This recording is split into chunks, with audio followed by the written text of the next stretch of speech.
Supreme কোর্টের বিরাট নির্দেশে কেঁপে উঠল নবান্ন। মমতা বন্দ্যোপাধ্যায়ের সরকারের কাঁপুনি ধরিয়ে দিল সুপ্রিম কোর্ট। এসএসসি মামলায় এবার বড় পদক্ষেপ সুপ্রিম কোর্টের। কি হয়েছে চলুন বিস্তারিত দেখে নেওয়া যাক। তবে তার আগে ছোট্ট অনুরোধ, ভিডিওটি ভালো লেগে থাকলে লাইক, কমেন্ট, শেয়ার এবং সাবস্ক্রাইব করতে একদম ভুলবেন না। চলে আসি মূল খবরে। এসএসসি মামলায় আজকে সিবিআইকে কড়া নির্দেশ সুপ্রিম কোর্টের। আজকে পরিষ্কারভাবে সিবিআইকে প্রথমে ভৎসনা করে সুপ্রিম কোর্ট। সুপ্রিম কোর্টের বিচারপতি সঞ্জয় কুমার বলেন, দাগিদের হেফাজতে নিয়ে জিজ্ঞাসাবাদ করার কথা সিবিআইয়ের, তার কি হলো?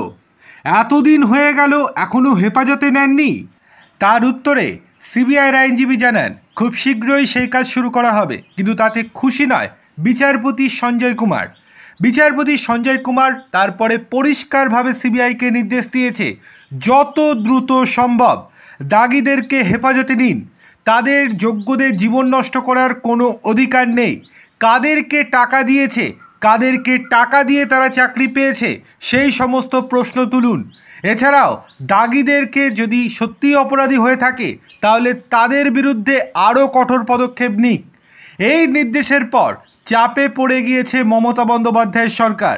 কেননা দাগিদের যদি হেফাজতে নিয়ে চাপ দেয় সিবিআই, তাহলে কেঁচো খুঁড়তে কেউটে বেরিয়ে পড়বে। অর্থাৎ 26-এর ভোটের আগে, যেটা ভীষণ অস্বস্তির, একের পর এক নেতা মন্ত্রীদের নাম বেরিয়ে আসবে এবং সঞ্জয় কুমার সেটাই চান। সেই জন্যই সুপ্রিম কোর্ট আজকে পরিষ্কারভাবে নির্দেশ দিয়েছেন এটা। অন্যদিকে রাজ্য সরকারকেও তীব্র ভর্ৎসনা করেছে সুপ্রিম কোর্ট। দাগিদের করা মামলার শুনানিতে কেন রাজ্যের অ্যাডভোকেট জেনারেল হাইকোর্টে উপস্থিত হচ্ছেন, সেই প্রশ্ন তোলে আদালত।